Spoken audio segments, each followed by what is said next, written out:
Welcome to Reimagining Star Wars as we review Dangerous Debt. That is Season 7, Episode 7. And I'm Imagine Reka, and with me is Santa. Santa, introduce yourself. And before we go on to the review of the episode, please tell us a little bit about your most recent video so that people can have a chance to hit the card and go there. And I'll also put it at the end of this video so people can go there. Well, thank you very much. Yes, Star Wars Santa, and I did a video just the other day on my channel discussing Clone Wars characters and how they're meta examples of the fandom in many cases. So you can find that on my channel, and I'd love to engage in any discussion or thoughts as people have. Leave a comment, and we'll discuss those topics. So thank you very much. So yes, if you can't tell, we love to talk Star Wars, which is why we do these reviews. So this is an opportunity for somebody who was not necessarily all in Disney fandom to look at what's coming out and still talk about what I do enjoy with someone who has enjoyed the majority of what Disney has put out, and we get to come together as fans and talk about what we enjoy together, and that is where fandom should be, in my opinion. I agree. I agree completely that we don't all have to agree and have the same points of view, and that's what makes it fun as fans to discuss the franchise that we love, is because we have different perspectives, and that's what we aim to do here every week. Yep. And with that, let's go into Dangerous Debt. And so you want to talk about complaints first, or you want to talk about the straight up the episode and a rundown of it? Let's go through the rundown first. Okay. Yeah. So yeah, the season, the episode starts. The three main characters in the arc are hostage. They're from the Pikes, where the drug deal went wrong, so to put. So they're in prison. And the Pikes are trying to find out where the spice is and where they dumped it so that they can go retrieve the spice that they were owed. And they start by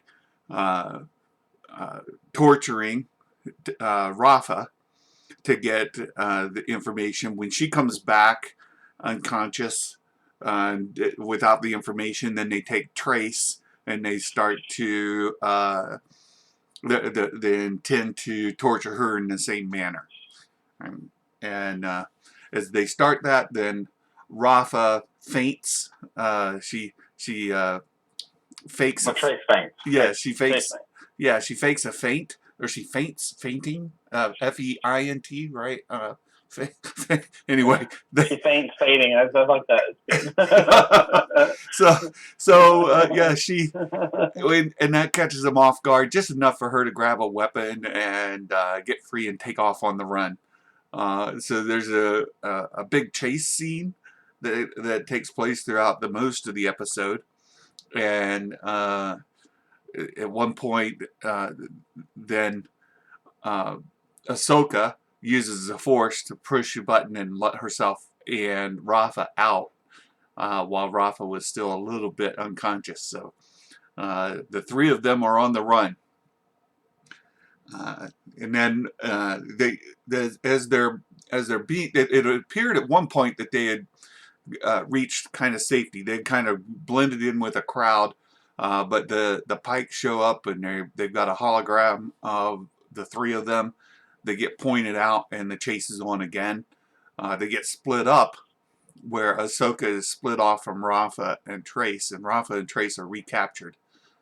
Then Ahsoka manages to come back to free them, and ultimately the episode ends with the three of them back captive, back in the same cell where they were at the beginning. But along the way, and that's where we kind of uncover things, there were some key character development points along the way that I thought were worth bringing up, and there was a surprise, at least to me, a surprise appearance of 3 cloaked figures off in the background. So we'll let a magic maker talk about those 3 cloaked characters. I think you'll have more insight to bring to that. So just from the character development side of it, though, Rafa starts off not seeing anything wrong that she has done. She's just trying to get ahead.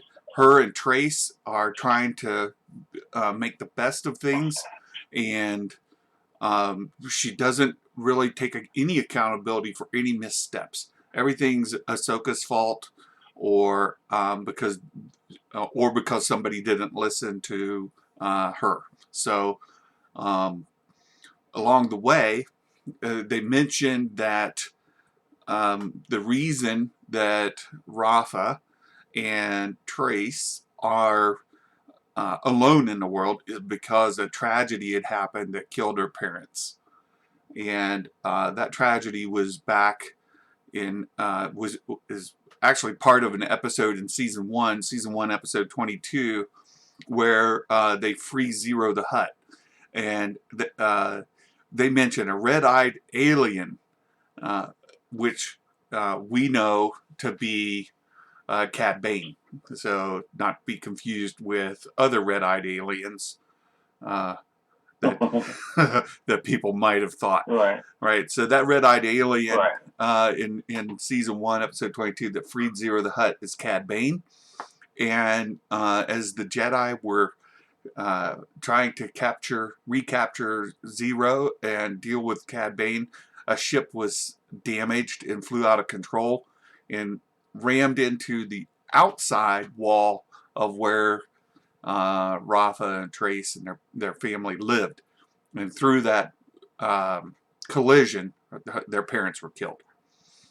And a Jedi shows up, and she mentions the Jedi as a green-skinned Jedi. That's got to be Luminara from the description. Yeah. And that's what I thought too. Yeah, and green skin and robes, long robes. Yeah, and plus the way that she's just like, well, may the Force be with you. Sorry about that. Very cold. Very cold. And it harkens back to when Ahsoka and Barriss were kind of in a dire situation, and and Luminara is like, well, we've got to get another Padawan. Too bad. And Anakin's like, well, no, I'm going to go save my Padawan. And he has faith that Ahsoka's resilient, and they go back, and sure enough, Ahsoka and Barriss survived. And Luminara is like, oh, okay, well, that's cool. So one of the worst people possible, just as far as dealing with the suffering that two children are going through with the loss of their parents, they run into Luminara. It's basically like, well, sorry for your loss, kids. May the Force be with you, and off she goes. That's the way things happen. That's the way the die was cast. Sorry. Yeah, it's a little uncaring, to say the least. So, but that's exactly how she perceived the whole aspect with Barriss too. It was, the Force will as the Force wills, and if they die, they die. Yeah. So that's just Luminara for you. That's who she was, and you see a lot of times people in real world don't have sympathy because of the same sort of mindset. Like, well, things happen for a reason. Sorry for your loss. Good luck. While I may not take issue with the specifics, it's just in the way that's delivered, right? You gotta be more compassionate and understand, like, they're going through some real grieving. This is a major incident for them, not like, sorry for your loss, good luck, kids, may the Force be with you, and the end. Yeah. Don't let the door hit you on the way out. Yeah. So I thought that was a pretty good. Again, that's pretty good storytelling because the character of Luminara is consistent, even in a tiny little line. Like if you weren't really connected to who they were talking about, it wouldn't matter. But because you can connect the event to an episode, and that episode reveals those events as well from season one, you can go back and rewatch that and see from the other side. Of course, this specific thing doesn't show in episode or in season one, episode 22. It's the events around it did, but when you can connect that back to Luminara and understand that that's who her character is, that's pretty good.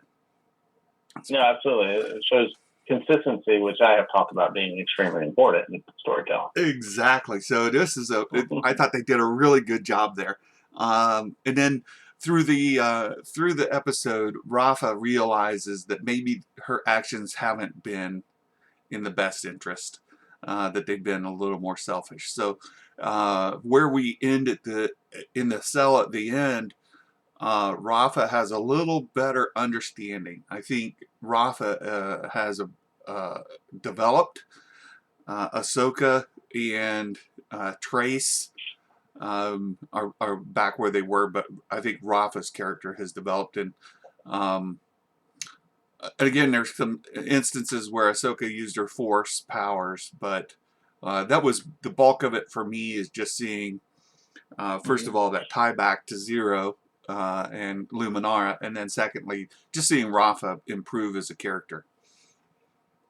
Well, I think Ahsoka gained some understanding in that though too, because the first time I think she really saw extended consequences, even though they were trying to do good. Yeah. How those things spin out of control, and the main thing was when Rafa said that, and for all of that, they still didn't catch Zero.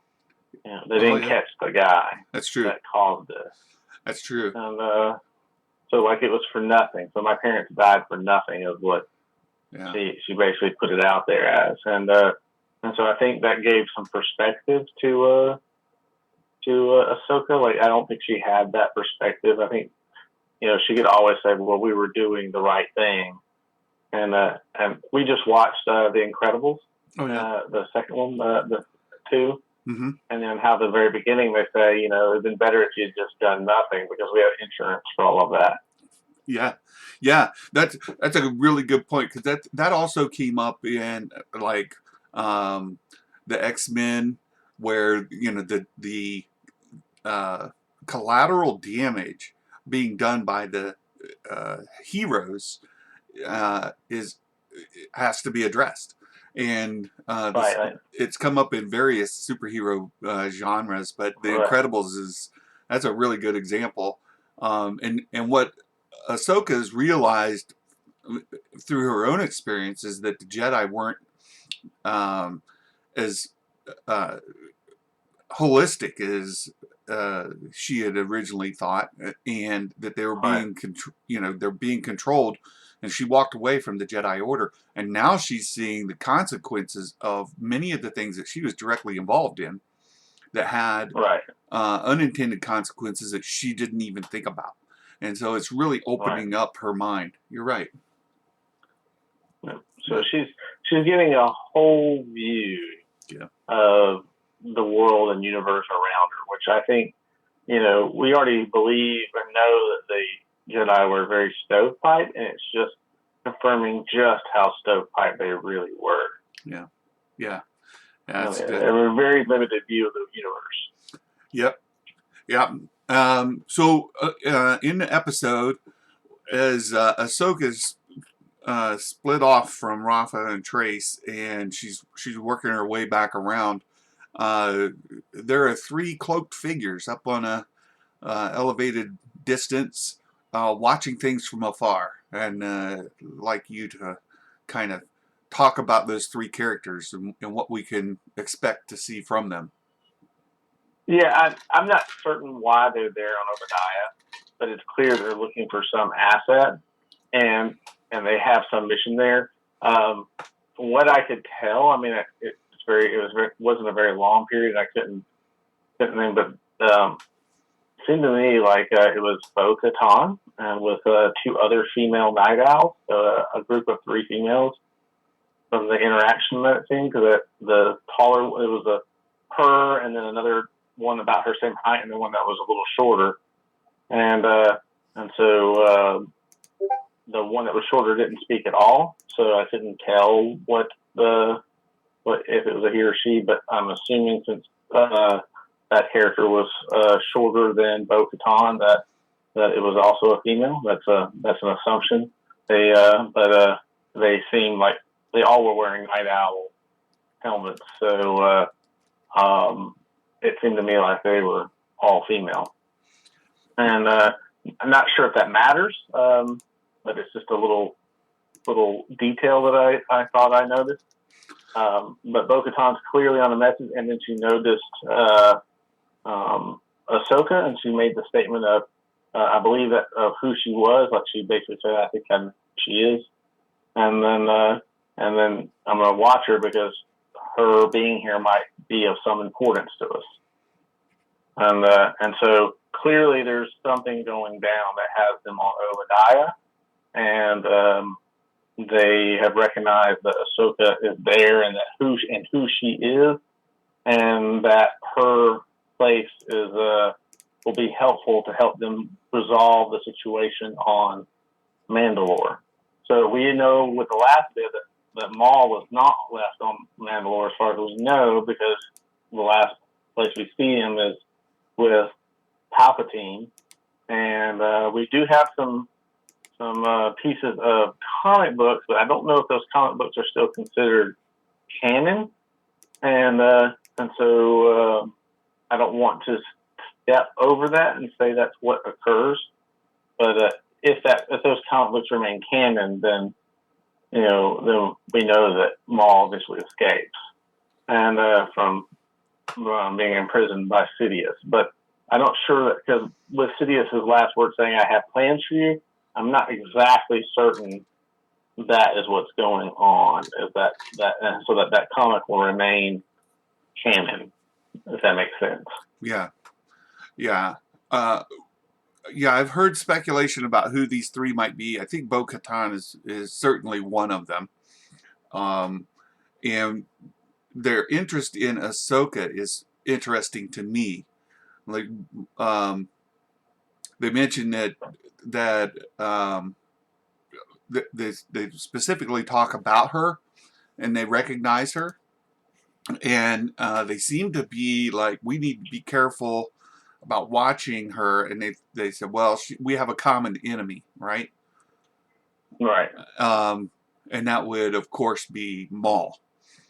Correct. They recognize that Ahsoka is an enemy of Maul as well. I'm not sure how they know that, right? How do they know that Ahsoka knows who Maul is? How do they know that they have that common enemy? I'm not sure. Well, I think they still see her as a Jedi, and the Jedi would be enemies to Maul. Sure. Okay. Yeah. So I did. You mentioned about complaints. I heard that as one of the complaints this week in one of the videos I watched. So I just wanted to bring that up. I think it's worth worth noting. So I'm gonna have a thing that I really like about this, and a thing that I have a complaint about. And we talked about my complaint, so I'll do the complaint first. My only real complaint about this episode is that Trace was the one that escaped from the torture. Like I said to you, I thought that should have been reversed. That it should have been Trace inside the cage, and then Ahsoka physically having the ability to escape, because the Pikes don't know Ahsoka is a former Jedi. Mm-hmm. So they don't. It's real easy for them to. It would have been easier for them to underestimate Ahsoka, and Ahsoka use her force powers to escape. To me, it's more believable, because these guys are gangster toughs. They're not. Even if they do underestimate Trace, it's not to the point that she actually can't escape, because it just wouldn't happen, and realistically, and so that that piece has got to me, it should be flipped, and and we already know that Trace is a mechanically inclined and capable in doing that. And to me, it would have been believable if the storyline said, "Hey, I worked on doors like these. Do you remember Job X that you did, where we had me do that thing that inactivated these kind of doors?" Mm-hmm. And so it would have been believable because we already know that Rafa is already engaged in highly suspect things. So the idea that Trace would have built something that would inactivated a prison cell door would have been completely believable. And so then she inactivates that door, and so we have that piece where she's able to do that. We would have believed it because there is a backstory to it and would have given us some insight to her. And those have been really quick little aspects of things, and to me more believable. So that's my only complaint about this. My favorite part of this episode was the lieutenant saying, "I knew you would come back for them, and that's why I did this in the open." So it showed that the lieutenant, the Pike, I can't remember his name right now. It's eluding me, but the main Pike that's ahead of this part of the cartel, the syndicate. His lieutenant is extremely smart. Yeah, Mark He's Krim. the one that figured out so Mark Krim is his lieutenant, is the one who kept him from losing the girls when the Ahsoka mind tricked him. Right. He was the one that looked at him and went, "Wait, something's not right." Right. So he's clearly the best asset that Mark Krim has. Yeah. And then he's the one that said, "This is why I brought them out in the open, because I knew you would come back for them." He was fully prepared for it. Right. And so to me, it just shows what a strategist that guy is. I really liked that lieutenant. I was like, this guy is awesome. Yeah. So those are my complaints and my favorite part. Yeah, I'd say just my favorite part was just the chase scene, and seeing how all of that unfolded. Wasn't really thrilled about them getting recaptured at the end and being back in the cell, but it works, I suppose. For me, I'd rather them be, still in dire situation at the end. It could have ended with them at gunpoint there before they get put back in the cell, and that could have been the cliffhanger. I will say that although this episode was about the same length as the previous ones, it felt longer to me. So I just really enjoyed it. And as I mentioned, I like the tie-in to Zero, the red-eyed alien. Right. Because a lot of people associate the red-eyed alien as being Thrawn, right? So when you think of as a Star Wars fan, if you were just to walk up casually at a celebration or somewhere and mention who's that red-eyed alien guy, the first answer you would get probably 9 times out of 10 or more would be Thrawn. But to know that he's also blue, so it's a blue red-eyed alien. With just that description, it's going to be Thrawn, every time. But it's actually Cad Bane. It's Cad Bane.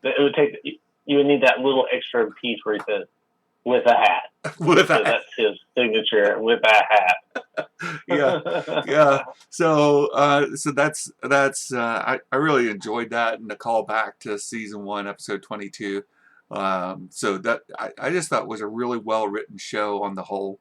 I get your complaint, and it could have been better had they executed that piece differently.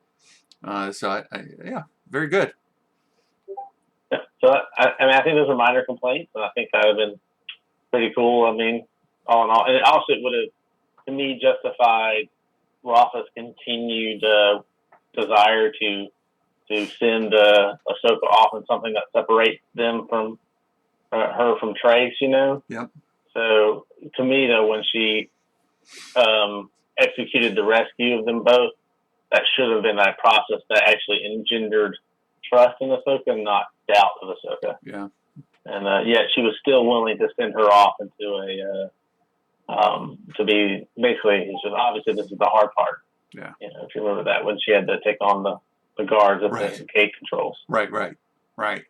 Well, I'm looking forward to the fourth part coming in. It's going to be the bridge to the Siege of Mandalore.